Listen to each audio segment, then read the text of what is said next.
City of love, এই গল্পের শহরটা আমাদেরও হতে পারত। হুম।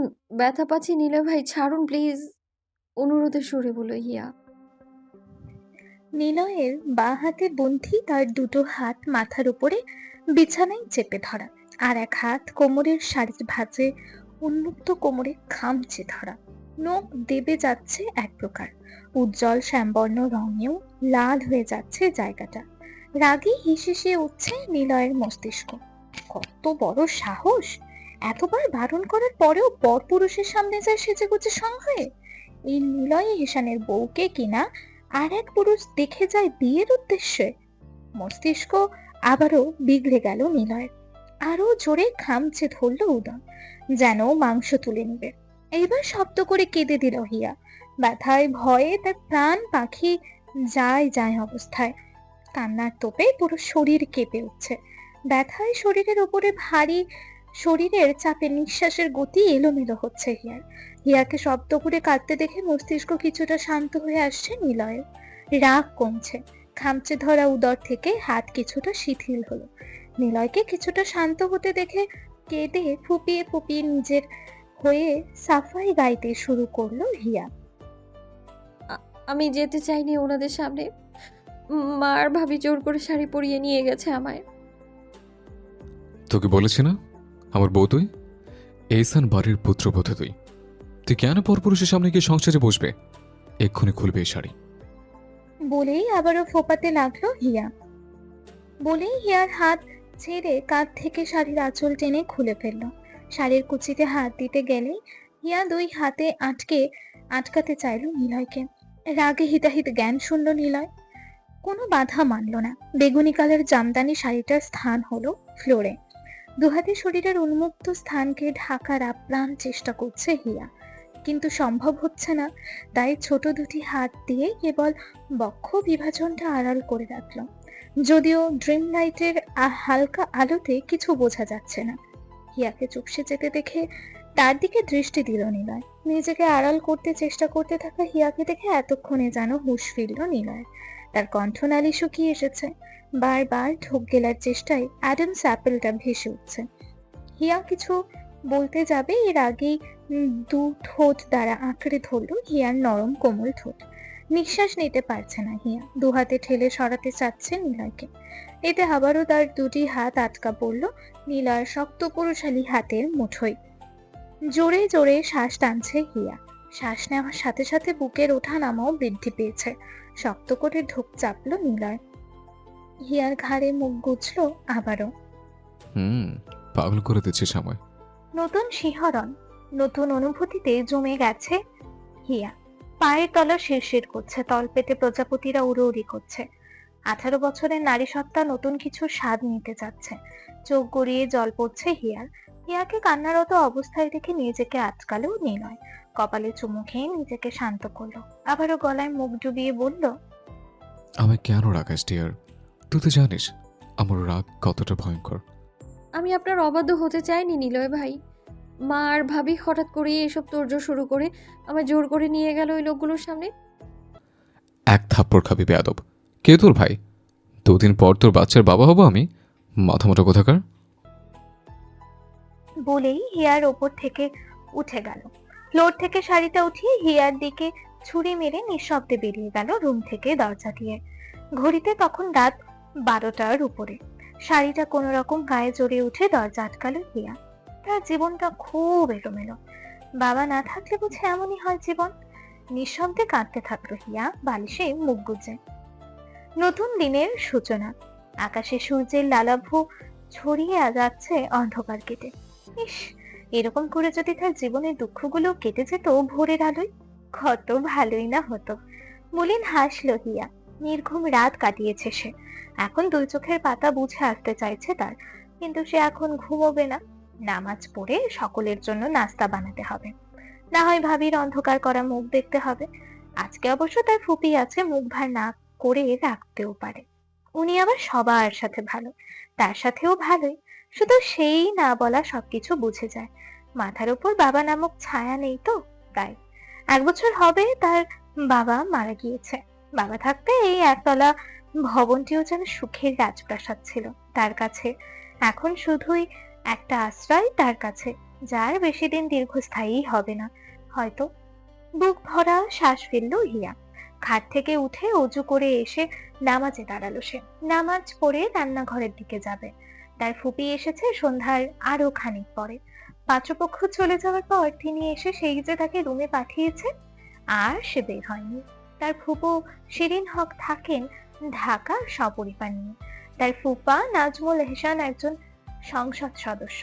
তার একজনই ফুফাতো ভাই নিলয় এহসান, পেশায় ডাক্তার হলেও স্বভাবের গুন্ডা। তাকে দেখলে কেউ বলবে ভুলে এলো ডাক্তারি পেশায় চলে এসেছে। রগরগে এই লোকের রাজনীতি দাপট। কবে জানি শুনে ডাক্তারি পেশা চিরত্যাগ করে মাঠে ঘাটে রাজনীতি করে বেরোচ্ছে কে জানে। রান্নাঘরে সকলের জন্য নাস্তা বানাচ্ছে হিয়া। ফুপি আর নিলয় ভাইয়া আছে তাদের বাসায়, সেটা ভেবে একটু ভালো ভালো খাবার বানালো নাস্তার জন্য। ওনারা আবার বড়লোক মানুষ, তাদের রোজগার করা নাস্তা কি আর তাদের সামনে দেওয়া যায়? অবশ্য ফুপি হলে সমস্যা হতো না, কিন্তু নিলয় ভাইয়া, তার জন্যই অন্যান্য ডিশ করা আর কি। 8টা বাজতে সকলে উঠে এলো ডাইনিং রুমে। শিরিন হক আর হিয়ার মা সুমিতা বেগমও আসলেন একই সময়। তারা এসে দেখলেন হিয়া আর তার ভাবি সাবরিনা রান্নাঘরে কাজ করছে। তারা এসে সোফায় বসতেই হিয়া তাদের জন্য চা নিয়ে এলো। কি রে, রাতে ঘুমোসনি? চোখ মুখ এরকম হয়ে আছে কেন? চিন্তিত কণ্ঠস্বর শিরিন হকের। মেয়ের দিকে তাকালেন সুমিতা বেগম। কান্নায় সারা রাত না ঘুমানোয় চোখ মুখের অবস্থা নাজেহাল। তিনি মেয়ের প্রতি কিছুটা বিরক্ত হয়েই বললেন, দেখতে আসলে বিয়ে হয়ে যায় না, প্রতিবার এরকম কেঁদে কেটে ভাসানোর কি আছে? মেয়ে হয়েছো, পরের বাড়ি যেতেই হবে। আর তুমি এখনো ছোট নও যে এরকম করবে। স্বামী মারা যাওয়ার পর থেকে মেয়ের প্রতি অনেকটা কঠোর হয়েছেন রাহেলা বেগম। ওনার এক ছেলে এক মেয়ে। স্বামী হেলাল হক ছিলেন নিষ্ঠাবান স্কুল টিচার। বাপদাদার ভিটা মাটিতেই এই বিল্ডিংটা তুলেছেন হেলাল হক নিজের পেনশনের টাকায়। ছেলে হিমেল থাকে চাকুরির জন্য ঢাকায়, মাসে মাসে এসে থেকে ছুটিতে। সংসার বলতে গেলে এখন পুত্রবধূর হাতেই, তাই পরিস্থিতি তাকে কঠোর হতে বাধ্য করেছে। সে বুঝতে পারে সকলের আহ্লাদপনায় বড় হওয়া মেয়ে হঠাৎ করেই এত কিছু মেনে নিতে পারছে না, কিন্তু তার হাতেও কিছু নেই। একই ছেলে ওনার সংসারে অশান্তি হলে বউ নিয়ে তাদের ছেড়ে চলে গেলে, তাই যে মেয়ে কখনো রান্নাঘরে পা মারায়নি, সেই মেয়ে গত 1 বছরে রান্না শিখে ফেলেছে করতে করতে। অবশ্য তিনি এটা বড় করে দেখেন না, মেয়ে মানুষ, রান্না বান্না জানবে এটাই স্বাভাবিক। তবু অন্তঃস্থলে কোথায় যেন একটু কষ্ট হয়, কিন্তু তিনি গ্রাহ্য করেন না। তার গ্রাহ্য করাও মানা তার জন্য। এমনিতে তো তোমার গায়ের রং একটু চাপা, তার উপরে এমন রাত জাগলে তো আরো কালো হয়ে যাবে। নাস্তা হাতে কিচেন থেকে আস্তে আস্তে বলল সাবরিনা। দুই শাশুড়ি বউয়ের কথা শুনে ভ্রু কুঁচকে গেল শিরিন হকের। এ কেমন কথাবার্তা ওদের? সকাল সকাল মেয়েটার সাথে এরকম ভাবে কথা বলছে কেন? ভদ্রমহিলা আসেন না ভাই ক্ষত হওয়ার পর থেকে, চাইলেও আসতে পারেননি ব্যস্ততায়। আগামীকালও এসেছে এমার্জেন্সিতে তাড়াহুড়ো। তা না হলে তার ছেলে বাড়ি ঘর আস্তই রাখতো না। চাপা মানে কি বৌমা? আমার মেয়ে যথেষ্ট সুন্দর, আর সুন্দর অসুন্দর এগুলো আমাদের হাতে থাকে না, জানো না এটা? রুক্ষ কণ্ঠে বললেন তিনি। আগেও মাঝে মধ্যে আসলে দেখেছে এই মেয়ে চাটাং চাটাং কথা বলে, এখন যেমন আরো বেশি। কত বেয়াদব! ছেলের বউয়ের কথা শুনে চাটা আর খেতে পারলো না সুমিতা বেগম। সাবরিনার গায়ের রং নিয়ে খোঁটা দেওয়া যেন প্রতিদিনকার অভ্যাস হয়ে যাচ্ছে। তিনি চেয়েও কিছু বলতে পারেন না। বলবে এক, ছেলেকে শোনাবে আরেক। কেবল দীর্ঘশ্বাস বেরিয়ে আসে তার বুক চিরে। এক কোনায় দাঁড়িয়ে আছে হিয়া। এত কথাবার্তায় তার চেহারায় কোনো ভাবান্তর নেই। গত 1 বছরে এগুলো শুনে সে অভ্যস্ত। তবু কেন যে গলায় কান্না দলা পাকিয়ে যায়, চোখ ফেটে জল গড়িয়ে পড়তে চায়, সে বোঝে না। হিয়াকে এক কোনায় চুপটি করে দাঁড়িয়ে থাকতে দেখে নিলয়ের জন্য কফি বানিয়ে রুমে নিয়ে আসতে বলল শিরিন। নিলয় এসেছে? অবাক হয়ে জিজ্ঞেস করলেন সাবরিনা আর সুমিতা বেগম। এত বছর পর নিলয় কিভাবে আসলো শিরিন? কেন আসলো? গম্ভীর স্বর সুমিতা বেগমের। তাদের ভুল সিদ্ধান্তের জন্যই তাদের মেয়েটা আরো অবহেলিত সকলের কাছে। 8 বছর আগে নেওয়া সিদ্ধান্তে তারা এখনো পস্তাচ্ছেন। মেয়ের জীবনে দাগ কেটেছেন ওই সিদ্ধান্তে। এই 8 বছর পর নিলয় কেন আসলো হঠাৎ করে? গভীরভাবে চিন্তিত হলেন সুমিতা বেগম। এদিকে শিফার চোখে মুখে উচ্ছ্বাস। বিয়ের 3 বছরে সে শুধু নিলয়ের নাম শুনেছে আর ছবি দেখেছে, সামনাসামনি দেখেনি কখনো। তার শ্বশুরের জানাজার দিনও জানাজায় শরিক হয়ে মাটি দিয়ে চলে গিয়েছিল গোরস্থান থেকে। সে শুধু এতটুকু জানে তিনি অনেক গম্ভীর রাগী মানুষ। পড়া ঢাকা শহরে এ লোকের নামের চর্চা হয়। হবেই তো, এমপির ছেলে বলে কথা। ইস, যদি আগে জানতো তাহলে তার বোন সাফরিনকেও আসতে বলতে পারতো। তাও সে তড়িঘড়ি করে রুমে গেল তার বোনকে জানাতে। সাবরিনাকে যেতে দেখে চায়ের কাপটা টি টেবিলের ওপর রাখলেন শিরিন হক। ভাবির দিকে তাকিয়ে দৃঢ় কণ্ঠে বললেন, আমরা আমাদের এহসান বাড়ির বউকে নিয়ে যেতে এসেছি ভাবি, আর নিলয় ও এটাই চাই। ননদের কথায় কপালে চিন্তার ভাঁজ পড়ল সুমিতা বেগমের। নিতে এসেছে মানে কি শিরিন? নিলয় তো এই বিয়ে মানেনি। এত বছর পর এ কথা কেন? আমরা তো মেনে নিয়েছি নিলয়ের এই সিদ্ধান্ত। সবটাই নিলয়ের সিদ্ধান্ত ভাবি। তুমি তো জানো ভাবি নিলয়ের রাগ সম্পর্কে। এখন আর বাধা দিও না প্লিজ। যে রকমটা হচ্ছে হতে দাও। আমার ছেলেটা রাগী বদমেজাজি হলেও হিয়া ভালোবাসে দেখো। চিন্তিত হলেন সুমিতা বেগম। নিলয়টা রাগী হলেও যথেষ্ট বুঝতাম। ছোটবেলা থেকে হিমেল আর হিয়াকে অনেক আদর করত। শুধু দুই বন্ধুর সিদ্ধান্তের পরেই ছেলেটা কেমন বদলে গেল। নিলয়ের সাথে কথা বলবেন মন ভাবলেন তিনি। হাতে কফি নিয়ে দাঁড়িয়ে আছে হিয়া দরজার সামনে। কালকের লজ্জাজনক পরিস্থিতিতে কথা মনে পড়তে আর ভেতরে ঢোকার সাহস পাচ্ছে না সে। বুকে ফু দিয়ে দরজার নব ঘোরালো হিয়া। দরজা খোলায় মৃত কণ্ঠস্বরে ভিতরে যাওয়ার অনুমতি চাইলো হিয়া। হিয়ার গলার স্বর পেয়ে ঘুমো ঘুমো চোখে দরজার দিকে তাকালো সে। হিয়া বাইরে দাঁড়িয়ে ঘুম জড়ানো কণ্ঠে ভিতরে আসতে বলল নিলয়। পা টিপে টিপে ভিতরে আসছে হিয়া। দৃষ্টি মেঝেতে নিবদ্ধ। বিনা কারণেই তার বুক ধুকপুক করছে, হাত পা ঘামছে। ততক্ষণে উঠে বসেছে নিলয়। খালি গায়ে বলিষ্ঠ দেহ উন্মুক্ত, পরনে শুধু 3/4 প্যান্ট। এক ঝলক দেখে চোখ ফুরিয়ে নিল হিয়া। গত 6 মাস যাবৎ এই লোক তাকে মেসেজে হুমকি ধামকিতে রেখেছে, তাকে তার বউ বউ করে। সে বুঝলো না এত বছর কোথায় ছিল তার বউগিরি। 6 মাস আগেই কোথা থেকে উদয় হলো। তার মাঝে মাঝে জিজ্ঞেস করতে মন চাইতো এগুলো, তারপর আবারও নিজেকে দমিয়ে নিত। নয়তো দেখা যেত এই বদমেজাজি লোক মেসেজেই তাকে থাপ্পড় টাপ্পড় মেরে দিত। অবশ্য তার জিজ্ঞেস করাও কোনো উপায় ছিল না। এক এক সময় এক এক নাম্বার থেকে মেসেজ আসতো। প্রথম যেদিন তাকে দেখতে এসেছিল সেদিনই রাত 10টার সময় একটি নাম্বার থেকে প্রথম মেসেজ এসেছিল 6 মাস আগে। মেসেজটা ছিল এরকম, তুই কি ভুলে গেছিস? তুই বিবাহিত? তোর পরিবার ভুলে গেছে তুই বিবাহিত? মার খেতে না চাইলে মাথায় গেঁথে রাখ, তুই নিলয় এহসানের স্ত্রী। You're just mine, doctor Niloy Ehsan. এইসব ভাবতে ভাবতে টি টেবিলের উপর কফি রেখে পিছু ঘুরতে নিল হিয়া। কিন্তু শক্ত হাতের থাবায় কোলে এনে বসালো তাকে নিলয়। দুহাতে কোমর পেঁচিয়ে ধরলো শক্তভাবে। গতকাল রাতে নখ দাবানো জায়গায় আবারও চাপ পড়তেই ব্যথায় কুঁকিয়ে উঠল হিয়া। হিয়াকে এভাবে কোকাতে দেখে তৎক্ষণাৎ হাত সরালো নিলয়। অস্থির স্বরে জিজ্ঞেস করলো, কি হয়েছে সুইটহার্ট? কোথায় ব্যথা পেয়েছিস? যেন কালকের কর্মকাণ্ডগুলো সে করেনি। কোমরে হাত দিয়ে চোখ মুখ কুঁচকে আছে হিয়া ব্যথায়। হিয়াকে কোমরে হাত দিয়ে ধরে রাখতে দেখে কোল থেকে নিচে নামিয়ে খাটে বসালো নিলয়। কামিজ সরিয়ে দেখতে যাবে কোথায় ব্যথা পেয়েছে, তার আগে হিয়া আটকে দিল তাকে। ডানে বামে মাথা নেড়ে না করলো কামিজ সরাতে। কিন্তু নিলয়কে এসবে মূল্য দিতে দেখা গেল না। সে ধাক্কা দিয়ে হিয়াকে বিছানায় ফেলে দিল। হিয়ার 2 হাত বন্ধি করে এক হাতে কামুজ সরালো। উন্মুক্ত হলো নখের আঁচড়ে কালচে হয়ে যাওয়া উদর।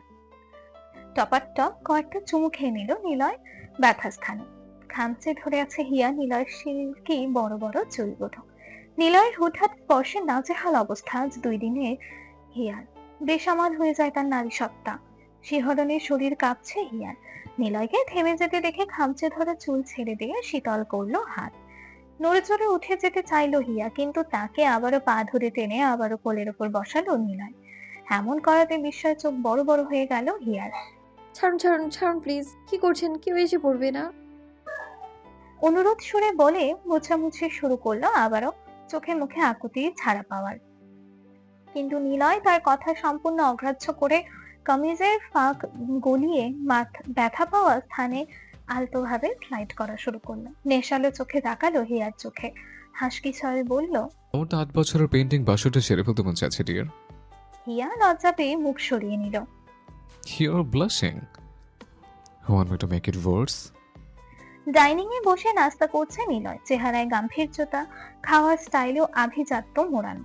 ফর্সা শরীরে কালো টি শার্ট আর কালো প্যান্ট পরনে নজর কাড়া ব্যক্তিটি ছবি থেকেও বাস্তবে অনেক বেশি সুন্দর। চোখ দুটো চিকচিক করছে সাবরিনার। তিনি মনে মনে চিন্তা করে ফেললেন তার বোন সাফরিনের সাথে নিলয়কে মানাবে, আর কারোর সাথে না। আর কিছুক্ষণের মধ্যেই চলে আসবে সাফরিন। ঢাকা বিশ্ববিদ্যালয়ের একজন শিক্ষার্থী তার বোন। ছুটিতে গ্রামে এসেছে কিছুদিন আগে, তাই ফোন করার সাথে সাথে রওনা দিয়েছে। এটা সেটা এগিয়ে দিচ্ছে সাবরিনা আগবাড়ি। বিরক্ত হচ্ছে নিলয়।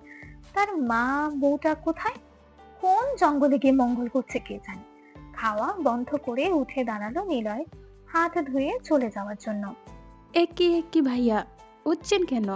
কিছু প্রয়োজন হলে আমাকে বলেন, আমি এনে দিচ্ছি। তড়িঘড়ি করে বলল সাবরিনা। বিরক্তিতে এবার ভ্রু সহ পুরো মুখ কুঁচকে গেল নিলয়। তার মেজাজ বিগড়ে যাচ্ছে। আমার কিছু প্রয়োজন নেই, আর আপনি মা আর হিয়াকে আমার রুমে পাঠান ফাস্ট। কাটকাট ভাবে বলেই রুমে চলে গেল নিলয়। হিয়ার রুমে বসে আছে সুমিতা বেগম, হিয়া আর তার ফুপি শিরিন হক। তারা দুজন মূলত হিয়াকে বোঝাচ্ছে তাদের সাথে ঢাকায় যাওয়ার জন্য, কিন্তু সে কিছুতেই যাবে না, মানে যাবেন না। সুমিতা বেগম মেজাজ হারাচ্ছেন মেয়ের কাজে। এইচএসসি পরীক্ষা শেষ হয়েছে কিছুদিন আগে। মেডিকেলে পড়ানোর ইচ্ছে ছিল হেলাল হকের। বরাবরই হিয়া ভালো শিক্ষার্থী, তার রেজাল্টও হয়েছে দুর্দান্ত। এবারেরটাও ইনশাল্লাহ ভালোই হবে, আশাবাদী সে। তার ননদ বলেছে ওখানে গিয়ে ভালো কোনো কোচিং সেন্টারে ভর্তি করিয়ে দেবে, এতে ভালো মেডিকেলে চান্স পাওয়ার সম্ভাবনা থাকবে। আর বিয়ের ব্যাপারটা এখন আপাতত উজ্জ্বল রাখবেন। আরো কিছুদিন পর নয়তো ধুমধামে বিয়ে দিয়ে 4 হাত এক করে দেবে। এখন আপাতত নিলয়ের মামাতো বোন হিসেবে যা তাদের বাসায়। হিমেলকে জানিয়েছেন এই কথা তিনি মোবাইলে। হিমেলও সাই জানিয়েছে, কিন্তু এই ঘাড় তারা মেয়েকে রাজি করাতে পারছেন না। পরীক্ষা শেষ তো মানুষ এমনিতেও বেড়াতে যায় নাকি? না, এখানে থেকে থেকে ভাবির গমরা মুখ দেখে দেখে কাজ করবে, এটাই ভালো লাগে বেয়াদবটার। রাগে গজগজ করতে করতে চলে গেলেন সুমিতা বেগম। আর কিছুক্ষণ থাকলে তার হাত উঠে যেতে পারে। শিরিন হকও ব্যর্থ হলেন ভাতিজিকে বোঝাতে। তিনিও তেতো বিরক্ত হয়ে বেরিয়ে গেলেন ছেলের রুম থেকে।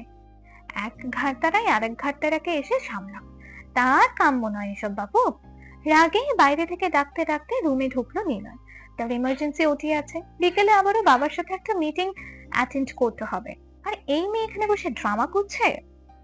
কি সমস্যা, রেডি হচ্ছিস না কেন? ধমকে জিজ্ঞেস করলো নিলয়। ধমকে কেঁপে উঠলেও নিজেকে শক্ত রাখলো হিয়া। কেন যাবে এই লোকের সাথে হিয়া? এতদিন কোথায় ছিল? চুপটি করে শক্ত হয়ে বসে রইল হিয়া। হিয়াকে প্রশ্নের জবাব দিতে না দেখে মাথায় রক্ত চড়ে গেল নিলয়। তাকে অমান্য করা কত বড় সাহস! শক্ত হাতে টান দিয়ে বসা থেকে দাঁড় করালো হিয়াকে নিলয়। হঠাৎ এ কর্মে চেঁচিয়ে উঠলো হিয়া, চিল্লিয়ে বলে উঠলো, যাবো না আমি আপনাদের সাথে। কেন যাব? আপনার কথা শুনতে বাধ্য নই আমি? নিজের ইচ্ছে মতো আমায় চালাতে পারবেন না আপনি আমায়? গলা চেপে ধরলো হিয়ার নিলয়। রাগে তার কপালের হাতের রগ ভেসে উঠছে, চোখ রক্ত বর্ণ ধারণ করেছে। দেয়ালের সাথে ঠেসে ধরলো। এই এই সাউন্ড নিচে, চোখ নামা। 1000বার বাধ্য তুই আমার কথা শুনতে, আমার কথায় চলতে। I have the licence to write you, got it? চিল্লিয়ে বলল নিলয়। গলার ব্যথায় চোখ গলিয়ে জল পড়ছে হিয়ার। দু হাতে নিলয়ের হাত ছাড়ানোর চেষ্টা করছে হিয়া, কিন্তু দানবের মতো হাত থেকে রক্ষা পাচ্ছে না। হিয়াকে এভাবে ছটফট করতে দেখে হাত নামিয়ে লাস্ট ওয়ার্নিং দিয়ে রেডি হতে বলে চলে গেল নিলয়। আর কিছুক্ষণ থাকলে এই মেয়েটার হাতে মারা পড়বে। ড্রয়িং রুমে রেডি হয়ে বসে আছে শিরিন হক। হিয়াও রেডি হয়ে আছে, তার মাকে জড়িয়ে ধরে কাঁদছে। সে ভাতিজাকে বলেও ওঠাতে পারছেন না। তিনি ভাবির দিকে অসহায় চোখে তাকালেন। তিনি এদিকে ছেলে বারবার কল করছে বাইরে বের হতে, ভয়ে তিনি কলই উঠাচ্ছেন না। না জানি কখন আবার ভিতরে চলে আসে তেড়ে মেরে। হিয়া, ওঠ মা, কিছুদিন পরেই চলে আসিস আবার, নয়তো এখন অন্তত আমাদের সাথে চল মা, আর রাগাস না ছেলেটাকে। ছেলের রাগকে ভদ্রমহিলা খুব ভয় পায়। রেগে গেলে এর মাথা ঠিক থাকে না, অন্যকে আঘাত করতে দুইবার ভাবে না। কথার আগে হাত চলে বেশি এই ছেলের। দাঁড়িয়ে দাঁড়িয়ে এসব দেখে বিরক্ত সাবরিনা। এটাকে সাথে নেওয়ার কি আছে? তাকে নিতে বললেও তো পারতো, ঢাকায় গিয়ে আনন্দ ফুর্তি করে আসতো। আর এইদিকে মেলোড্রামা জুড়ে বসে আছে এই মেয়েটা। থাক ফুপিমা, ও যখন যেতে চাচ্ছে জোর করে নেওয়া কি দরকার? তেতো মুখে সাবরিনা বলল। ছেলের বউয়ের কথা শুনে মেয়ের দিকে এবার কঠোর চোখে তাকালেন সুমিতা বেগম। এতক্ষণ বেশ নরম সরম ছিল মন, কিন্তু এখন জোর করে টেনে দাঁড় করালেন তিনি। সাবরিনার দিকে তাকিয়ে বললেন, না বৌমা, যাক ও ঘুরে আসুক। অনেক দিনই তো কথাও যায় না, তাই যেতে চাইছে না, গেলে পরে ভালো লাগবে। মেয়েকে টেনে নিয়ে আসে বাড়ির বাইরে রাস্তার কাছে। ড্রাইভিং সিটে বসে আছে নিলয়। রোল্যাক্সের ঘড়ি হাতে, ডান হাতটা শক্তভাবে হুইলে ধরে আছে। হালকা চাপদারি থাকা চোয়ালটা শক্ত। কিছুক্ষণের মধ্যেই যেন চেহারার গাম্ভীর্যতা কয়েক গুণ বেড়ে গিয়েছে। লম্বা চিকন নাকটা এখনো রাগে লাল হয়ে আছে। জোড়া ভ্রুর নিচে অবস্থিত ছোট ছোট চোখগুলো তীক্ষ্ণতায় আরো ছোট হয়ে আছে। মা মামির কথার শব্দ শুনে গাড়ির হর্ন বাজালো নিলয়। অর্থাৎ গাড়িতে যেন উঠে পড়ে সেই বার্তা। হিয়াকে নিয়ে গাড়ির পিছনের সিটে উঠে বসলেন শিরিন হক। গাড়ি চলা শুরু করেছে ইতোমধ্যে। চোখে জল নিয়ে মা আর ভাবির কাছ থেকে বিদায় নিল হিয়া। আল্লাহ জানে সে কোন নরকে যাচ্ছে। গাড়ির আড়াল হতেই চোখ বেয়ে জল পড়া শুরু করলো সুমিতা বেগমের। চোখে জল নিয়ে বাসার ভিতরে গেলেন তিনি। সাবরিনাও ভিতরে চলে গেল ধূপধাপ পা ফেলে। তার বোন আসার আগেই এরা চলে গেল। এখন কি বলবে সে তার বোনকে? যেভাবেই হোক এই নিলয় এহসানকেই তার বোনের জামাই বানাবে সে। মনে মনে ফোন দিয়ে আটা শুরু করলো সে। গ্রামের রাস্তা পেরিয়ে গাড়ি মেইন শহরে উঠেছে সেই কখন। মাথার উপর সূর্য তার তাপ ছড়িয়ে সকলের জীবন অতিষ্ঠ করে তুলেছে। একটু পরপর জ্যামে আটকা পড়ছে গাড়ি। বিরক্তিতে মুখ দিয়ে বারবার চ ধ্বনি উচ্চারণ করছে নিলয়। বালের জ্যাম, জীবনটা অতিষ্ঠ করে তুলল। বিড়বিড় করলো নিলয়। লুকিং গ্লাসে পেছনে তাকালো নিলয়। হিয়া ঘুমিয়েছে কিছুক্ষণ আগে, কান্নাকাটি বন্ধ করে। বড় বড় পাপড়িওয়ালা ভাসা ভাসা চোখ দুটি বন্ধ।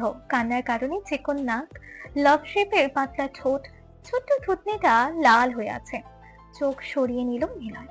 তার নেশা ধরে যায় সেই ঠোঁটে নজর পড়লে। রাগ করে যেতে চায় সেই ভাসা ভাসা চোখে তাকালে, কিন্তু সে এই রাগ কমতে দিবে না। শাস্তি দিবে সেইটাকে। তার সাথে গলা চড়িয়ে কথা বলা, তাকে প্রশ্ন করা, অবাধ্যতা সে একদম পছন্দ করে না। তার সাথে অবাধ্যতার স্বাদ জন্মের মতো মিটিয়ে দেবে। চোখে মুখে আবারও হিংস্রতা দেখা গেল নিলয়। জ্যাম ছেড়েছে, গাড়ি ছুটে চলেছে বাড়ির রাস্তায়। আর কিছুক্ষণের মধ্যেই বাড়ি পৌঁছে যাবে তারা। কোমর ধরে এসেছে শিরিন বেগমের। ভদ্রমহিলার এমনিতেই মজার সমস্যা, তার ওপর 2 দিনের এই জার্নিতে নাড়াচড়া করতে পারছে না তিনি। মৃদু সুরে হিয়াকে ডাকছেন তিনি ঘুম থেকে ওঠার জন্য। পিটপিট করে চোখ খুলে তাকালো হিয়া। মাথা ধরে আছে তার। মাথায় হাত দিয়েই বাইরে তাকালো সে। গাড়ি এসে থেমেছে বিলাসবহুল দোতলা বাড়ির গেটের ভিতর, যার উপরে লেখা এহসান নিবাস। আকাশে সূর্যি মামা ডুবি ডুবি অবস্থায়। এত সময় চলে গেছে, সবই জামের কল্যাণ হবে হয়তো। হিয়াকে চোখ খুলতে দেখে গাড়ি থেকে বাইরে বের হতে বলে বেরিয়ে গেলেন শিরিন বেগম। গ্রাম থেকে আনা হিয়ার কাপড়ের ব্যাগটা দিলেন দারোয়ানের হাতে। দারোয়ানকে সাথে করেই ভিতরের দিকে হাঁটা দিলেন তিনি।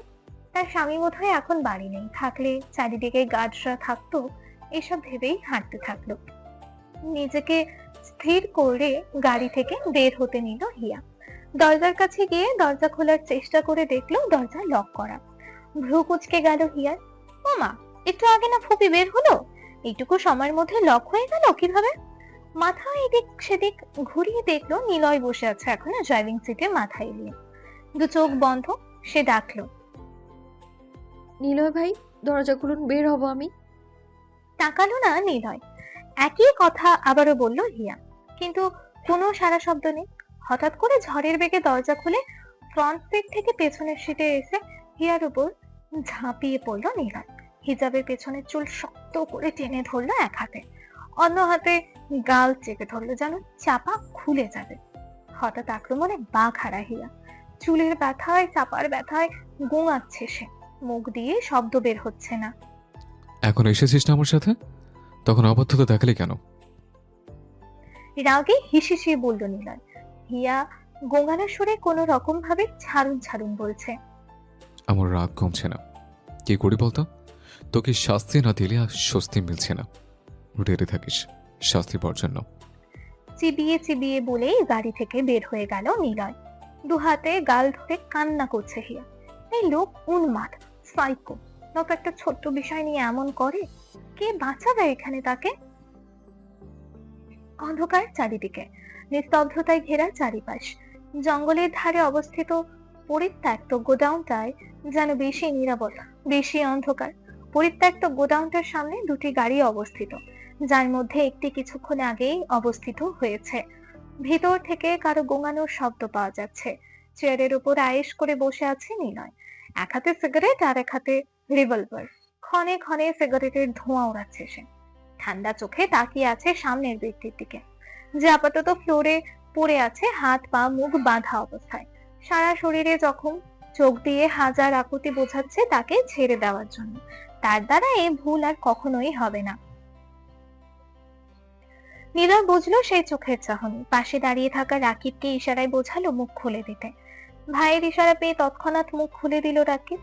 আরো 5 জন দাঁড়িয়ে আছে শটান হয়ে, ভাইয়ের আদেশের জন্য টু শব্দ ব্যতীত। হাত থেকে সিগারেট ফেলে ধোঁয়া উড়িয়ে ঝুঁকে দুই হাতের ওপর কোনোই ঠেকিয়ে রিভলভার দিয়ে কপাল চুলকালো নিলয়। সামনে তাকে ঠান্ডা স্বরে বলল, কি সাফি গাইবি? গাও শুরু কর, সময় মাত্র 1 মিনিট। আমায় মাফ করে দিন ভাই, আমি আপনার অবাধ্য হতে চাইনি, বিশ্বাসঘাতক করতে চাইনি। ওই আইসলাম খগেন্দর আমায় টাকার লোভ দেখিয়েছিল ভাই। লোভে আমায় মস্ত বড় ভুল হয়ে গেছে ভাই, এবারে মতো ক্ষমা করে দিন ভাই, আর এই ভুল হবে না। চিৎকার করে কাঁদতে কাঁদতে বলল শফিক নামের ছেলেটি, যে দুদিন আগেও এই দলের সদস্য ছিল। অবাধ্যতা আমার পছন্দ না, আর ক্ষমা করার প্রশ্ন আসে না। ঠাস ঠাস কেবল দুটি বাক্য ব্যয়ের গুলি চালিয়ে দিল নিলয়। গাছে থাকা পাখিগুলো ডানা ঝাঁপ দিয়ে চলে গেল কিচির মিচির শব্দ করে। ক্ষমা তার ডিকশনারিতে নেই, যে অন্যায় করবে তার শাস্তি সে পাবে। সাথে থাকা বাকি ছেলেদের দিকে তাকালো নিলয়, সকলের চোখ মেঝেতে নিবদ্ধ। ঠান্ডা স্বরে বলল, এর মধ্যেই যেন সকলের বিশ্বাসঘাতকতার ভবিষ্যৎ দেখে নেয়। তার কাছে ক্ষমা বলতে কোনো শব্দই নেই। রাকিব, জি ভাই। এগুলো কিভাবে সামলাতে হবে সেটা নিশ্চয়ই তোকে বলে দিতে হবে না। শফিকের পরিবারে কে কে আছে খবর নে, আজ থেকে তাদের দায়িত্ব আমার। গটগট পায়ে চলে গেল নিলয়। বাইরে থেকে গাড়ির শব্দ পাওয়া যেতে সকলে যেন হাঁপ ছেড়ে বাঁচল। আজ তাদের ভাইয়ের মেজাজ ভালো না, নয়তো তিনি কখনোই এসবে হাত নোংরা করেন না। এসব ভাবতেই তারা তাদের কাজ শুরু করলো। ঘড়ির কাঁটা 12টার ঘরে ছুঁই ছুঁই। দোতলার বিশাল আকৃতির একটি রুম, খাটের উপর বসে আছে নিলয়, হাত দুটি পেছনে ঠেস দিয়ে শরীরের ভার হাতের উপর ছেড়ে দেওয়া, মাথাও পেছনে এলানো, চোখ দুটো বন্ধ। ওয়াশরুম থেকে পানির শব্দ আসছে। মিনিট 5 পর ওয়াশরুমের দরজা খুলে গেল। পরনে ঢিলাঢালা প্লাজো, ঢিলাঢালা লেডিস টি শার্ট হিয়ার। একটু আগে ওয়াশরুমে গিয়েছিল সে ফ্রেশ হয়ে পোশাক পরিবর্তন করার জন্য। দিনে গাড়িতে ঘুমানোর কারণে ঘুম ধরছিল না এতক্ষণ, আবার আতঙ্কটিও ছিল কিছুটা নিলয় ভাইকে নিয়ে। তবে যখন রাতে খাবার টেবিলে দেখলো উনি নেই, তখন কিছুটা স্বস্তি পেয়েছিল। আঙ্কেলের সাথে দেখা হয়েছে খাবার টেবিলে। ভদ্রলোক, মহা ব্যস্ত মানুষ, এমপি কিনা, কিন্তু তাকে অনেক আদর করে। ছোটবেলায় পড়তো, তাকে মামুনি মামুনি বলে ডাকতো। বলতে গেলে নিজের মেয়ের মতোই আদর করে। ফুপিও তেমন, তবে নিজের ছেলে থেকে নিশ্চয় বেশি নয়। এই যে যখন তখন তার গায়ে হাত তোলে, এই নিয়ে বিচার দিলে তার হয় ছেলেকে নিশ্চয় আহামরি কিছু বলতে যাবে না। এসব ভাবতে ভাবতে সামনের দিকে তাকালো রিয়া। দুনিয়া কাঁপিয়ে দিল এক চিৎকারে। হাতে থাকা আগের পোশাকটা পড়ে গেল হাত থেকে। ঘাড় বাঁকিয়ে তাকালো নিলয় হিয়ার দিকে। ওই অবস্থাতে দিক বিদিক শূন্য হয়ে দরজার দিকে ছুটলো হিয়া। বেরোতে হবে তার, এখান থেকে যেভাবেই হোক বেরোতে হবে তার। এই নিলয় ভাইকে সে অনেক ভয় পায়। এই নিলয় সেই 8 বছর আগেকার নিলয়ের মধ্যে হাজার হাজার গুণ তফাৎ তার কাছে এখন। যে নিলয়কে স্বামী ভেবে মনের অজান্তে হৃদয়ে ঠাঁই দিয়েছে, এটা সে নিলয় ভাই নয়। এই নিলয় অনেক হিংস্র। শান্ত চোখে দেখছে সব নিলয়। তার মধ্যে কোনো নড়চড় নেই, খালি গায়ে শুধু ব্যাগি প্যান্ট পরনে, বলিষ্ঠ দেহ উন্মুক্ত, ভেজা চুল থেকে পানি চুইয়ে চুইয়ে ঘাড় কপাল পেয়ে পড়ছে। কেউ দেখেই বুঝবে সদ্যই সাবান নিয়েছে এই ছেলে। এবার সোজা হয়ে বসলো নিলয়, পকেট থেকে সিগারেট বের করে ধরালো। ঠোঁটে কেমন পৈশাচিক হাসি। দরজার লক লাগানো, কোনোভাবেই দরজা খুলতে পারলো না সে। পিছু ঘুরলো অসহায় ভাবে, ঠোঁট ভেঙে কান্না আসছে তার। খুব ভয় করছে তার। নিলয় দিকে তাকালো কেমন ভয় ভয়। দেখলো নিলয় সে ভয় পাওয়া চাহনি, ঠোঁটের বাঁকা বাঁকা হাসি ফুটলো তার। লাফ দিয়ে খাট থেকে নেমে হিয়ার দিকে এগুলো সে, এক হাতে এখনো জ্বলন্ত সিগারেটটা। কোথায় পালাতে চাচ্ছিস সোনা? একদম ঠান্ডা স্বর। আবারও সিগারেটে টান দিল নিলয়। হিয়ার একদম কাছাকাছি গিয়ে দাঁড়ালো সে। সিগারেটের ধোঁয়া সব ছাড়লো হিয়ার মুখের ওপর। নাক মুখ চেপে কাঁচতে লাগলো হিয়া। নাকে মুখে কাপড় চেপেই জিজ্ঞেস করলো, কি করছেন? কিছুই তো করলাম না এখনো। আর একটু সামনে এগোলো নিলয়। একদম গায়ে গা লেগে গেছে এরকম। এখান থেকে লড়তে চাইলো হিয়া, কিন্তু পারলো না। এখানে কেন এসেছেন? ছাড়ুন আমায়, যেতে দিন। হিয়ার কথা সম্পূর্ণ অগ্রাহ্য করে হিয়াকে কোলে তুলে নিল নিলয়। 3-4 কদম হেঁটেই এক প্রকার ছুঁড়ে ফেললো বিছানায়।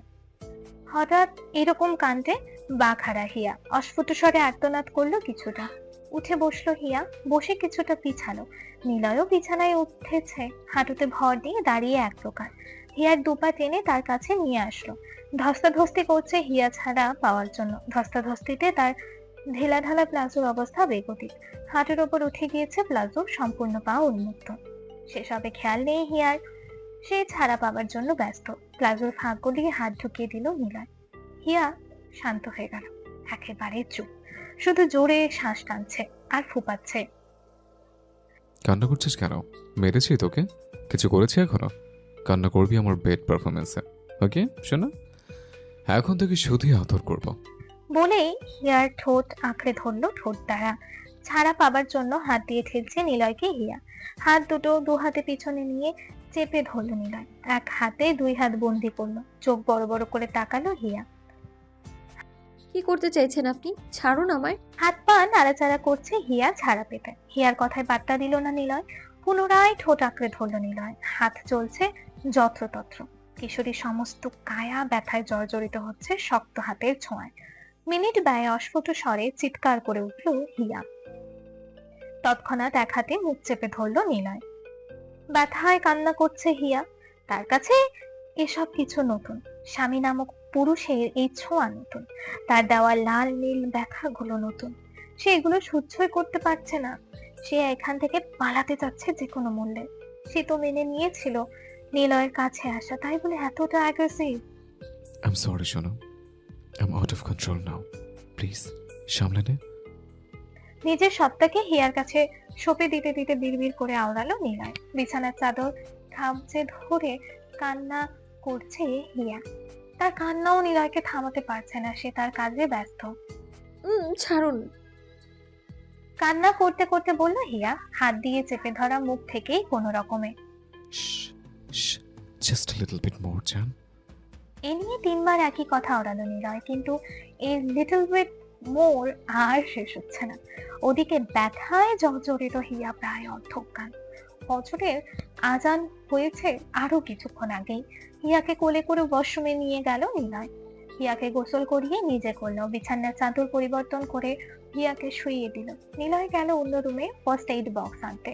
হিয়া প্রায় ঘুমে, নড়াচড়া করতেই কেঁদে উঠছে। তার পা দুটো অবশ প্রায়। নিলয় এসে পেন কিলার খাইয়ে দিল কোনো রকমে। এরপর নিজেও আরেক পাশে শুয়ে হিয়াকে টেনে বুকে আনলো। আবারও কেঁদে উঠলো হিয়া। সরি ডিয়ার কয়েকবার আওড়াতে আওড়াতে সারা মুখে চুমুতে ভরিয়ে তুললো নিলয়। তারপর নিজেও ঘুমিয়ে গেল হিয়াকে বুকে জড়িয়ে। ঘড়িতে সকাল 8:30 জয়নাল ইহসান নাস্তা সারছেন। ভদ্রলোকের মিটিং আছে। তিনি বারবার ঘড়ি দেখছেন। রাতে খবর নিয়েছিল ছেলে বাড়ি এসেছে রাতে অনেক রাত করে, এখনও নিচে আসছে না কেন। স্ত্রীর দিকে তাকালেন তিনি। শিরিন হক স্বামীকে এটা সেটা এগিয়ে দিতে ব্যস্ত, তবে মুখ থমথমে। সকালে তিনি হিয়াকে ডাকতে গিয়েছিলেন ওঠার জন্য, গিয়ে দেখে দরজা লক করা। তিনি চলে আসতেই নিয়েছিলেন কি ভেবে আবারও ছেলের রুমের দিকে হাঁটা দিলেন। গ্রাম থেকে আসার পর ছেলেকে আর দেখেননি। ছেলে এসেছে অনেক রাত করে, খবর নিয়েছিলেন। তিনি আবারও প্রেশারের রোগী, রাত জাগতে পারেন না। রাত জাগলেই সমস্যা হয়। তাও মাঝে মধ্যে ছেলের জন্য অপেক্ষা করে বসে থাকেন, ছেলের বারণ উপেক্ষা করে। গতকাল তার আর সুমিতা বেগমের কী কথা হয়েছে এগুলো এখনও জানানো হয়নি ছেলেকে। ছেলে এমনিতেই রেগেছিল কাল, তার উপর আসার পর থেকেই ব্যস্ত। যখন তখন এ কথা বলা যায়, কখন না আবার দুনিয়া বাড়ি ঘর উলটপালট করে ফেলে। ছেলের রুমে দরজার দিকে গিয়ে দেখলেন দরজা খোলা, রুমে কেউ নেই। তিনি বিচলিত হলেন না, হবেন কেন? কোন কারণ আছে? তিনি আবারও হাঁটা দিলেন ছেলের চিলে কোঠার রুমে। এখানে জিম করে নিলয়, সকল জিম করা যন্ত্রপাতি দিয়ে ভরা এই রুম। কত কিছুর তো নামও জানেন না তিনি। ছেলে কোঠার রুমও ফাঁকা, স্টাডি রুমও দেখলেন, তাও ফাঁকা। ওমা, ছেলে কই? ভদ্রমহিলা নিচে নামলেন, দারোয়ান কাজের লোক সকলকে জিজ্ঞেস করলেন, ছেলে কি চলে গেছে হাসপাতালে? সবার একই উত্তর, না। কিছু একটা মনে পড়ল ওনার, হন্তদন্ত হয়ে হিয়ার বন্ধ দরজায় তাকালেন। ছেলে এখানে? রাগারাগি যাই করতো, তার আর সুমিতা বেগমের সিদ্ধান্তটা জানিয়ে দেওয়া দরকার ছিল না। অবশ্য জানালেই বা কি, এই ছেলে যা তেঁদর, কারো কথা শুনতো। বন্ধ দরজার দিকে তাকিয়ে থমথমে মুখে নিচে নেমে এসেছিলেন উনি। সেই থেকে মুখটা এখনও তেমনই। নিলয় এখনো আসলো না নাস্তা করতে? ডেকে দিলে পারতে। খাওয়া থামিয়ে স্ত্রীকে প্রশ্ন করলেন জয়নাল এহসান। স্বামীর প্রশ্নে শব্দ করে হাতের নাস্তার ডিশটা টেবিলে রাখলেন শিরিন হক। কাঁচের টেবিল হওয়ায় কেমন বিকট শব্দ করে উঠল ডাইনিং রুমের আশেপাশে। ভরকে গেলেন ভদ্রলোক স্ত্রীর হঠাৎই রাগী রূপে। কিচেন থেকে জমিলা আর তার ভার্সিটি পড়ুয়া মেয়ে জাইমা উকি দিল ডাইনিংয়ে। জমিলা হচ্ছে এই বাড়ির বিশ্বস্ত কাজের লোক, তার স্বামীও ছিল জয়নাল সাহেবের সেক্রেটারি। ভদ্রলোক এক দুর্ঘটনায় জয়নাল হাসানকে বাঁচাতে গিয়ে নিজে গুলিবিদ্ধ হয়ে জীবন দিয়েছেন বছর 2-1 আগে। তারপর থেকেই মা মেয়ে দুজন থাকে এহসান ভিলায়। নিলয়দের বাগানে তাদের জন্য পাকা ঘর তুলে দেওয়া হয়েছে। জাইমার পড়াশোনা ভালো, তাকে পড়াশোনা ছাড়তে দেয়নি নিলয়। তাদের সকল প্রয়োজনীয় জিনিসপত্রের দায়িত্ব এহসানদের। শিরিন হকও তাদের নিজের সঙ্গী মতোই মনে করে। ছেলে আর ছেলের বউ ঘুমাচ্ছে, তাদের দরজা ধাক্কিয়ে ডেকে তুলব না, আমার আক্কেল জ্ঞান নেই? রাগে ফুসফুস করছেন শিরিন বেগম। মেয়েটা এমনিতেই আসতে চায়নি, কত কিছু বলেই না আনলো, এখন মেয়েটাকে কি বলবে উনি? অবাক হলেন জয়নাল সাহেব। ছেলের বউ কোথা থেকে আসলো? পরক্ষণেই হিয়ার গতকাল এই বাড়িতে আসার কথা মনে পড়ল। তিনি অবাক হয়ে জিজ্ঞেস করলেন, তুমি না হিয়াকে আলাদা রুমে ঘুমাতে পাঠালে? বললে ওদেরকে দুমদাম করে বিয়ে দিয়ে বৈবাহিক জীবন শুরু করতে বলবে। স্বামীর কথায় বিরক্তিতে চোখ মুখ কুঁচকে তার দিকে তাকালেন শিরিন বেগম। আপনার মতোই হয়েছে আপনার ছেলে। মানুষ ভেবে রাখে একটা, আপনার ছেলে আপনার মতো করে আর একটা। আপনার ছেলের সাথে কোনো কথাই তো পারতে পারলাম না। ভদ্রলোক নাখোশ হয়ে চোখ ফিরে নিলেন স্ত্রী থেকে। আশ্চর্য, তিনি বুঝলেন না সব কিছুতে তাকে টানার মানে কি। মানলেন সকলের ইচ্ছের বিরুদ্ধে বিয়ে করে বউ নিয়ে চলে এসেছিল, তাই বলে আজীবন কথা শোনাবে? তিনি আর হেলাল ছিল ভার্সিটির বন্ধু। এক গ্রীষ্মের ছুটিতে গ্রামে গেলেন ঘুরতে বন্ধুর বাড়ি। গিয়েই তার লাল টকটকে বউটাকে পছন্দ হয়ে গিয়েছিল। তবে শিরিনের বয়স ছিল কম।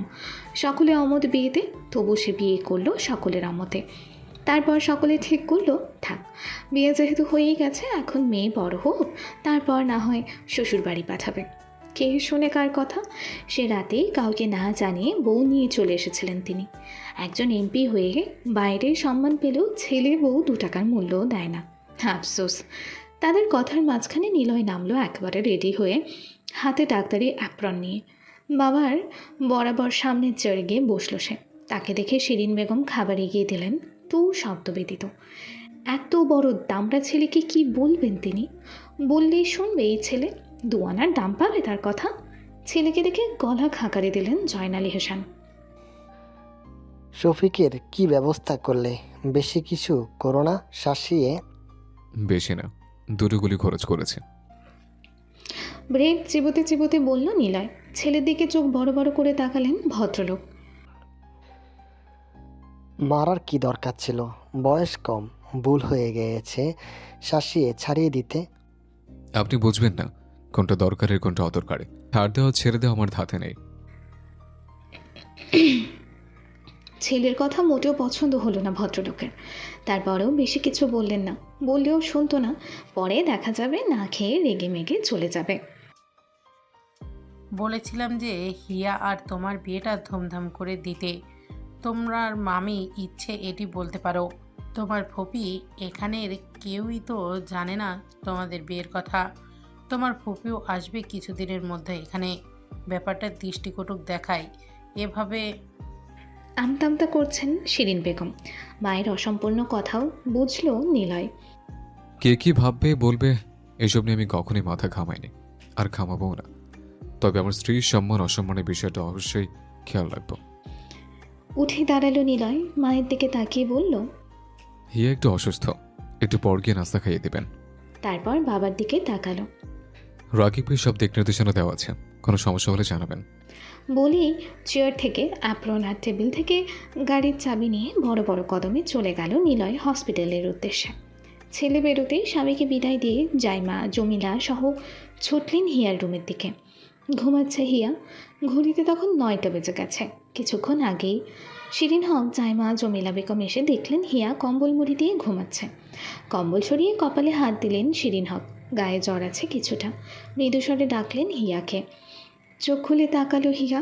চোখ মুখ কেমন লাল হয়ে আছে। মাথার কাছে শিরিন হক আর পায়ের জমিলা আন্টি আর জাইমা আপুকে দাঁড়িয়ে থাকতে দেখে সে। গতকাল রাতেই পরিচয় হয়েছে তাদের সাথে হিয়ার। খুব ভালো লেগেছে দুজনকেই হিয়ার। উঠে বসো, নাস্তা খাইয়ে ওষুধ খাইয়ে দেই ফুপি, তাহলে জ্বর ছেড়ে যাবে। চোখের ইশারায় জমিলা বেগমকে নাস্তা আনতে পাঠালেন শিরিন বেগম। গায়ে কম্বল রেখেই উঠে বসতে চাইল হিয়া, কিন্তু ব্যথায় চোখ মুখ কুঁচকে নিল সে। চোখে মুখেও যেন ব্যথার ছাপ ভেসে উঠল। পেনকিলার খাওয়ার পর অসহ্য ব্যথাটা একটু কমেছে, তবে এখনও পুরোপুরি যায়নি। হিয়াকে ধরে উঠে বসালো জাইমা। হঠাৎ করে জ্বর আসলো কেন? শরীর কি বেশি খারাপ লাগছে? জিজ্ঞেস করল শিরিন হক। বেশ চিন্তিত দেখাচ্ছেন তাকে। ফুপিকে চিন্তিত হতে দেখে নিজেকে কিছুটা সুস্থ দেখানোর প্রয়াস চালালো হিয়া। এতটা জার্নি তো কখনো করিনি, আবার এক জায়গা থেকে আরেক জায়গায়, তাই হয়তো এমন হয়েছে। তুমি চিন্তা করো না ফুপি, আর মাকেও কিছু বলো না। সে না হয় বলবো না, আগে খেয়ে ওষুধ খেয়ে নে। জ্বর না ছাড়লে ডাক্তারের কাছে নিয়ে যেতে হবে। হিয়াকে খাইয়ে মাথায় হাত বুলিয়ে জাইমাকে রেখে নিচে গেলেন তিনি। রান্না বাকি আছে এখনও। ছেলে আর স্বামীর জন্য তিনিই রান্না করেন। জমিলা সাহায্য করে সাথে। ঠোঁটে ঠোঁট চেপে হিয়ার দিকে তাকিয়ে আছে জাইমা। খাটে হেলা দিয়ে আধা শোয়া হয়ে বসে আছে হিয়া। কম্বল দিয়ে কাঁধ পর্যন্ত ঢাকা, তারপরও গলা ঘাড়ের কিছু দাগ বোঝা যাচ্ছে। অস্বস্তি হচ্ছে হিয়ার জাইমার চাহনিতে। শেষে টিকতে না পেরে জিজ্ঞেস করে ফেলল, কিছু বলবে? কিছু হয়েছে?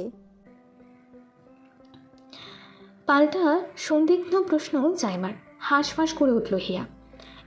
কি হবে আপু, শরীর ভালো লাগছে না, আর একটু ঘুমোতে পারি কিনা দেখি। এড়িয়ে গেল হিয়া। জাইমাও বুঝতে পারল, তাই কথা না বাড়িয়ে হিয়াকে রেস্ট করতে বলে চলে গেল সে। কি হবে, রাতে তার উপর দিয়ে তুফান বুলডোজার চলেছে। নিজের উপর রাগ হচ্ছে হিয়ার। কেন আসতে গেল এখানে? কেঁদে কেটে না এসে থাকতে পারল না? এই দয়ামায়াহীন নিলয় এহসানকে কেন হৃদয়ে জায়গা দিল? ঘৃণা হচ্ছে নিজের ওপর। ছি, রাতের এটা কি তার শাস্তি ছিল না? ওখানে কি কোনো ভালোবাসা ছিল? ভালোবাসার মানুষকে এত কষ্ট দেয় কেউ? এসব ভালোবাসা হলে এই জিন্দেগিতে সে আর এমন ভালোবাসা চায় না। তাকেই বা কী ভালোবাসবে? তার সাথে তার যায়? হাত দিয়ে মুখ ঢেকে ডুকরে কেঁদে উঠল হিয়া। তার কিচ্ছুও ভালো লাগছে না, অসহায় লাগছে নিজেকে। কি থেকে কি হয়ে গেল? রাতের স্মৃতি ভেসে উঠছে দু চোখের সামনে, কিন্তু সে আর কিছুই ভাবতে চায় না। কম্বল টেনে আবারও শুয়ে পড়ল হিয়া। চোখ গড়িয়ে জল পড়ে বালিশ ভিজে যাচ্ছে। হিয়া উঠল বিকেলে। পশ্চিম আকাশ তখন লালাভ ধারণ করেছে। দুপুরে তাকে ডেকেও তুলতে পারেনি শিরিন হক। সে ওষুধ খেয়ে পড়ে পড়ে ঘুমিয়েছে। এমনিতেও সে ঘুমের ক্ষেত্রে নাচুনি বুড়ি। জ্বর, শরীর ব্যথা, ওষুধ এগুলো কাজ করেছে ঢোলে বাড়ি দেওয়ার মতো। ঘড়িতে তখন 5টা বেজে 20-25 মিনিট হয়তো। জ্বর ছাড়াই শরীর ম্যাচ ম্যাচ করছে কেমন। আবার গোসল করলো, পায়ে মজায় এখনও ব্যথা আছে কিছুটা। স্বাভাবিকভাবে হাঁটতে কিছুটা কষ্ট হচ্ছে। নিলয়কে জাঁতাভাবে গালিগালাজ করেছে একটু পরপর মনে মনে। সামনাসামনি কি আর বলার সাধ্য আছে? একটা কালো রঙা সুতি 3 পিস পরে হাঁটু সমান চুলগুলো ছেড়ে নিচে নামলো হিয়া, গলা ঘাড় ভালোভাবে ঢেকে। হিয়াকে নিচে নামতে দেখে কিচেন থেকে এগিয়ে আসলো শিরিন হক। কিরে, নিচে নামছিস কেন? খিদে পেয়েছে? ফপিকে ডাকলেই তো পারিস। না ফুপি, খিদে পায়নি, কিছু খেতেও মন চাইছে না, রুমেও আর ভালো লাগছে না, ভাবলাম একটু নিচ থেকে ঘুরে আসি। খুবই ভালো করেছিস মা। চা বানাচ্ছে জমিলা, বাগানে বসে খাবো আমরা। তুইও সাথে আয়, একটু চা খেলে ভালো লাগবে। শিরিন হকের কথায় আচ্ছা বলে সম্মতি জানালো হিয়া। তাদের চা নিয়ে আসতে বলে সে গেল বাগানের দিকে। বাগানটা অনেক বড়, একপাশে একটা পাকা ঘর ভালোই বড়সড়। বুঝলো এটা জাইমাদের। আর একপাশে গাড়ির গ্যারেজ, মাঝখানে বিশাল জায়গা খালি পড়ে। দোলনাও আছে একটা, তবে শুধু কয়েক রকমের ফুল গাছ, অল্প কয়েকটা, এই যা। এত বড় বাগানে এই কয়েকটা ফুল গাছ দেখে হিয়ার মনটা একটু ব্যথিত হলো বোধহয়। সে থাকলে হয়তো কোনো রকমে ফুল গাছ বাদ পড়তো না এই বাগানে থাকা। তার আবার ফুল গাছের প্রতি অন্যরকমই দুর্বলতা। তাদের উঠানের ছোট্ট জায়গাও কয়েক রকমের ফুল গাছ লাগিয়ে রেখেছে সে। আর এরা কি? অবশ্য একজন তো গুন্ডামি করেই কুল পায় না, গাছ কি লাগাবে। সে হাঁটা ধরল জাইমাদের ঘরের দিকে। উদ্দেশ্য জাইমাকে ডেকে বের করা। জাইমা এখন ঘরেই আছে। জাইমা কোথায় তুমি? আসো দোলনাতে বসে প্রকৃতি বিলাস করি। বাইরে থেকে ডেকে বলল হিয়া। হিয়া ডাকে বেরিয়ে আসলো জাইমা। ভার্সিটির অ্যাসাইনমেন্ট করছিল সে, 2য় বর্ষের শিক্ষার্থী সে। আরে পিচ্ছি ভাবি মনীষে, শরীর ভালো হয়েছে? রসাত্মক কণ্ঠস্বর জাইমার। মেয়েটা বড্ড মেশুক। বিরক্ত হলো হিয়া এরকম সম্বোধনে। এই লোকের আগে পিছের কোনো সম্পর্কেই সে থাকতে চায় না। কালকের কর্মকাণ্ডে তার রুহু থেকে উঠে গেছে পাষণ্ডটা। কি তুমি আপু, এত সুন্দর জায়গা থাকতে শুধু কয়েকটা ফুল গাছ লাগিয়ে রেখেছো? তুমি তো কয়েকটা ফুল গাছ লাগাতে পারতে। পূর্বের কথা সম্পূর্ণ অগ্রাহ্য করে জাইমার বাহু জাপটে ধরে দোলনার দিকে যেতে যেতে বলল হিয়া। যে কয়টা দেখছো ওগুলো আমিই লাগিয়েছি। নিলয় ভাইয়ার এসবে কোনো ইন্টারেস্ট নেই, যা পরিচর্যা করার আমিই করি। ইন্টারেস্ট কিসে গুন্ডাটার? শুধু গুন্ডামিতে? ডিপজল একটা। হিয়ার কথা শুনে মুখ হাঁ করে চোখ বড় বড় করে তাকালো জাইমা। ইমে কাকে গুন্ডা ডিপজল বলছে? নিলয় ভাইয়াকে? কি বলো, মাথা ঠিক আছে? ভাইয়া শুনতে পারলে আস্ত রাখবে। কি করবে গুন্ডাটা? কেটে গঙ্গা যমুনায় ভাসিয়ে দিবে? জাইমা কিছু বলতে যাবে তাকে আটকালো হিয়া। বাদ দাও তো ওনার কথা। ফুপিকে বলে আমিও কিছু ফুল গাছ আনাবো। যতদিন আমি থাকি রেগুলার পরিচর্যা করব ওগুলোর। উচ্ছ্বাসিত কণ্ঠস্বর হিয়ার। ফুলের নাম শুনলেই তার মন ভালো হয়ে যায়। জাইমা অবাকের রেশ নিয়ে হিয়ার সাথে দোলনায় বসলো। জমিলা আর শিরিন বেগম আসলেন আর একটু পর ট্রে করে চা নিয়ে। এটা সেটা বলে গল্প করতে করতে চা খেয়ে বিকালটা কাটিয়ে দিলেন তারা একসাথে। সারাদিনের ডিউটি ব্যস্ততায় নিলয় আসলো রাত 8টায় বাসাতে। মাকে দেখলো ড্রয়িং রুমে সোফায় বসে টিভি দেখছে। সেও গিয়ে সোফায় বসলো। তাকে দেখে শিরিন হক উঠে হন্তদন্ত হয়ে শরবত বানিয়ে আনলেন। শরবত খেয়ে সোফায় গায়ে এলিয়ে দিল নিলয়। ওটি ক্লাস সব মিলিয়ে সে ভীষণ ক্লান্ত চোখেই চারিদিকে বোলালো একবার, কাঙ্ক্ষিত মানুষকে দেখতে পেল না। উপরে উঠে চলে আসলো সে। ফ্রেশ হতে হবে তাকে। ডাইনিংয়ে খাবার পরিবেশন করছে শিরিন হক আর জমিলা বেগম। ইতিমধ্যে নিলয় আর জয়নাল এহসান খাওয়া শুরু করেছে। জাইমা গিয়েছে হিয়াকে ডেকে আনতে। উপন্যাসের বই পড়ছিল হিয়া, তার আবার খুব পছন্দ উপন্যাসের বই পড়া। অ্যাশের রুমে এক গাদা বইও নিয়ে এসেছে সে। সেখান থেকেই একটা পড়ছিল মায়ের সাথে কথা বলার পর। নিচে নামলো হিয়া আর জাইমা। হিয়াকে খেতে বসতে বলে জাইমা চলে গেল কিচেনে মাকে হাতে হাতে সাহায্য করতে। নিলয়কে টেবিলে খেতে দেখে শক্ত হয়ে দাঁড়িয়ে গেল হিয়া। সে এই লোকের সাথে কিছুতেই খেতে বসবে না। নিলয়কে দেখছে হিয়া, কত নির্বিকার, কত ভালো মানুষ, কি সুন্দর করে খাচ্ছে, অথচ তার জীবনটা শেষ করে দিল শয়তানটা।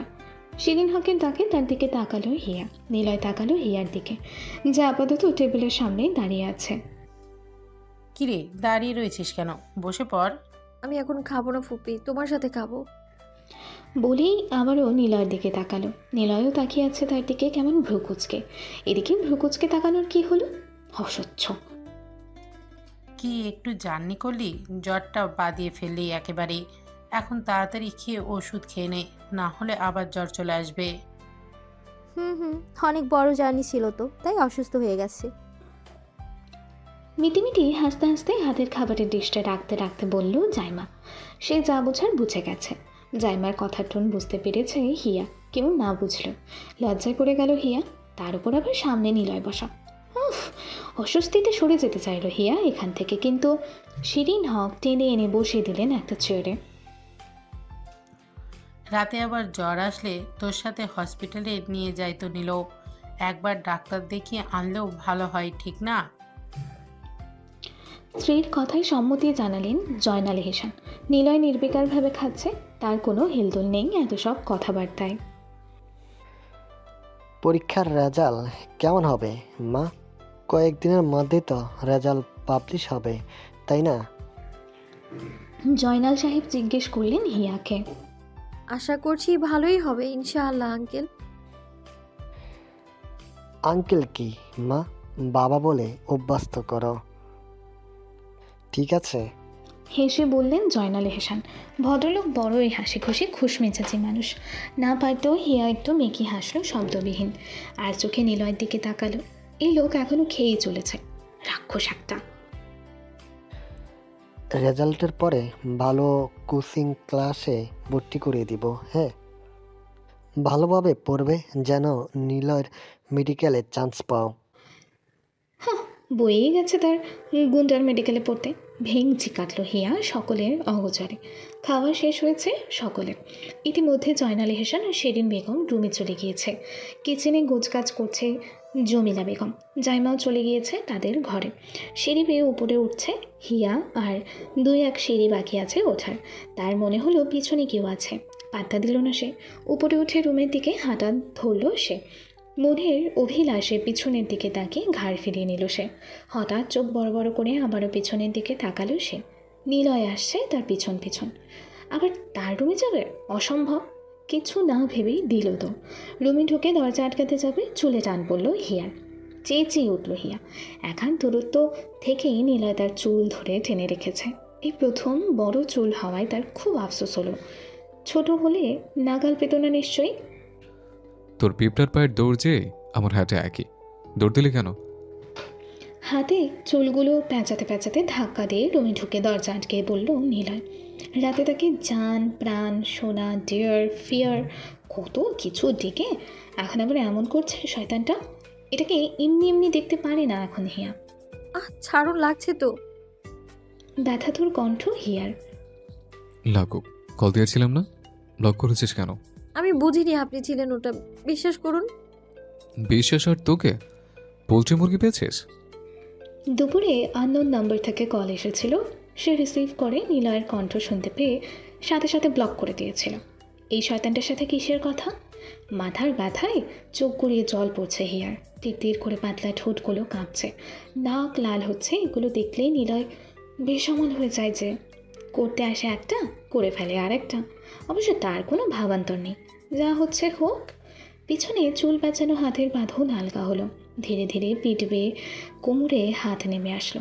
শক্ত হাতে চেপে ধরলো কোমর আর ঘাড়ের অংশ 2 হাতে নিলয়। সেকেন্ড ব্যয়ে হিয়ার মুখ কুচিয়ে ঠোঁট আঁকড়ে ধরলো নিলয়। কামড়ও দিল 2-1টা। হাত কখন কামিজের ফাঁক গলিয়ে ভিতরে ঢুকে যত্রতত্র চলে যাচ্ছে সেই দিকে খেয়াল নেই।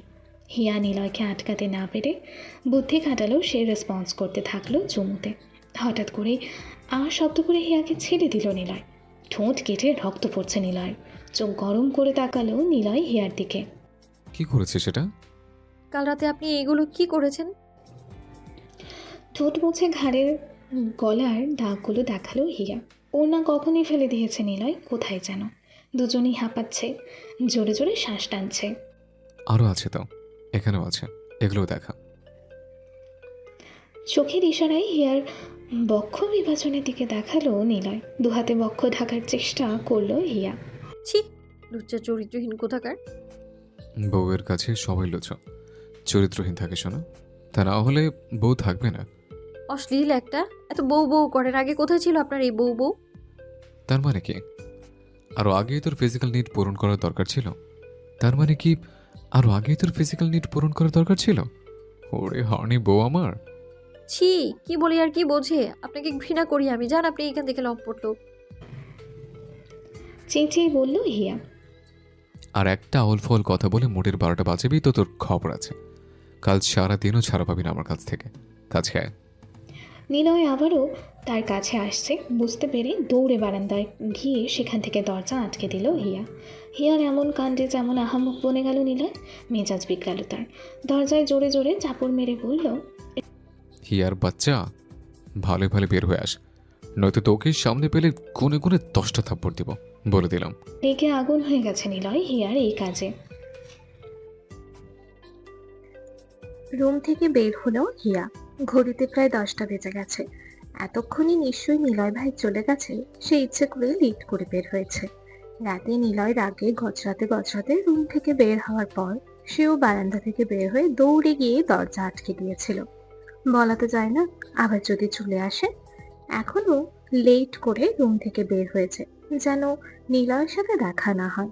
নিচে গিয়ে দেখলো জমিলা বেগম আর শিরিন হক রান্নার তোড়জোড় করছে। তাকে দেখে ব্যস্ত পায়ে এগিয়ে আসলেন শিরিন হক। কি রে, এতক্ষণে উঠলি? দরজাটাও আটকে রেখেছিলি। রাতের জ্বর এসেছে আর? ব্যস্ত স্বরে প্রশ্ন ওনার। না ফুপি, রাতে আর জ্বর আসেনি, এখন আমি সুস্থ আলহামদুলিল্লাহ। হিয়ার জবাবে মনটা একটু শান্ত হলো ভদ্রমহিলার।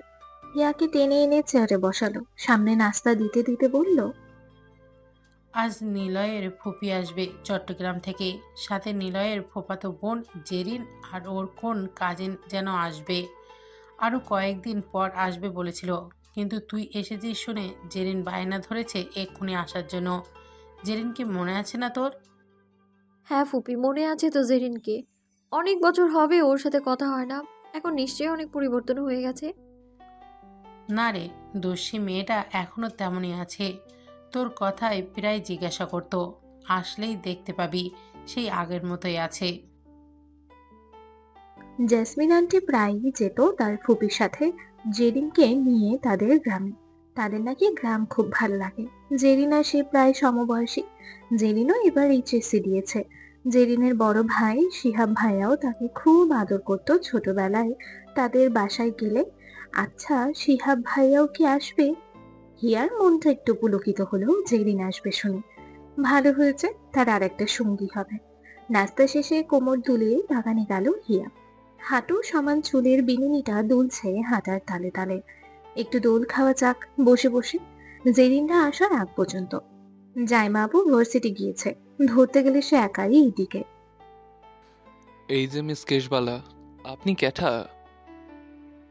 কোনো আগন্তুকের গলা শুনে মাথায় ঘোমটা টেনে পিছনে ফিরল হিয়া। গেট দিয়ে একজন 30-32-এর আগন্তুক আসছে। হিয়া বুঝলো এই সম্বোধন তারই। ভ্রু কুচকালো হিয়া। এই লোককে? এগিয়ে আসলো আগন্তুক, নিজের পরিচয় দিল। হাই, আমি আসিফ আশফাক, নিলয়ের ফ্রেন্ড।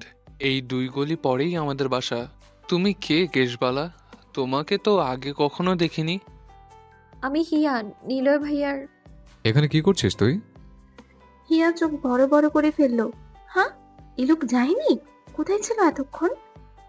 কি রে, তুই হসপিটালে গেলি না কেন আজ? তোর সাথে দেখা করতে এখানে চলে আসলাম।